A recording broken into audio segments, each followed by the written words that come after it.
my goodness. Good morning, my friends. Welcome to the show.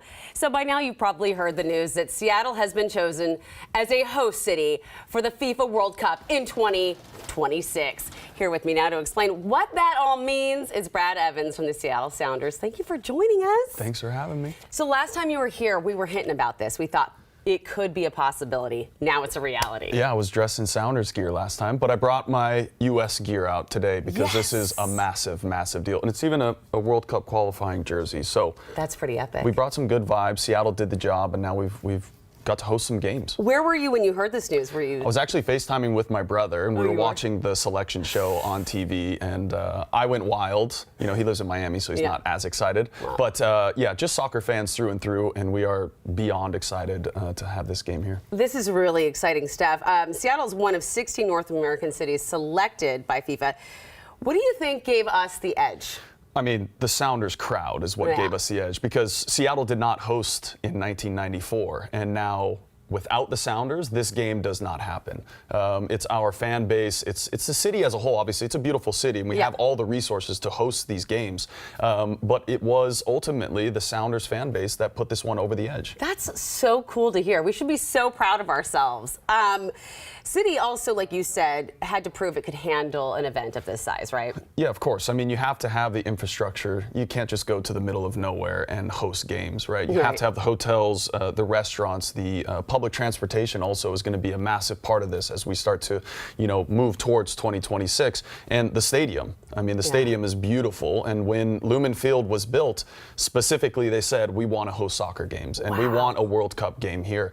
And now that it's happened, is like, it's so cool to read about it and now to actually have this tangible event that's going to happen here. On our turf. On our turf. This is so cool. So 2026, it may sound like a long way away, but as we all know, it is going to be by like a flash. So what happens now? What are the logistics? Yeah, I think for, you know, Seattle, it's ultimately making sure that, you know, our city is looking as fresh as possible. You know, the hotels have to be there, and they've got to be, you know, ready to go.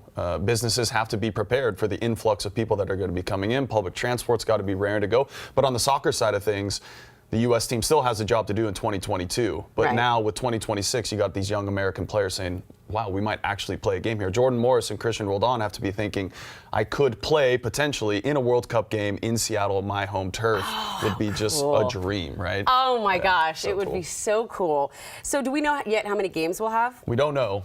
Obviously, the dream is to have and host the U.S. team, right? Like that is the goal. And you want to have, you know, 3 or 4 group games in a city, and we can do that here with our infrastructure.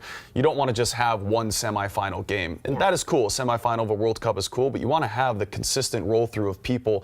You want to see the march to the match of Brazil and if the U.S. plays here, right? Like those are all the cool events you want to see weekly all throughout this tournament. And we're talking about global love for soccer here. This could be arguably the biggest event on the planet. It's not even close. I mean, there's no argument. Yeah, it is what it is. So what does this mean for Seattle? It is so big.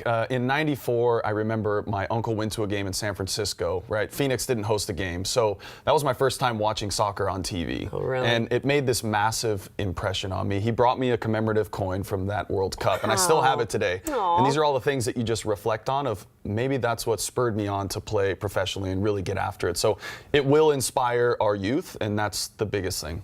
I think that's important, and I think that's what's wonderful. Our city has worked so hard through so much, so I'm so excited to see it. Me too. But yeah, good luck getting a hotel around then. Impossible. It'll be impossible. Yeah, get it now. I'm gonna rent my extra rooms. Yeah, Airbnb. Airbnb. Brad, thank you so much. I'm so excited. We'll be talking to you about this, well, for the next 4 years. So. Absolutely. All right, get comfy on that couch then.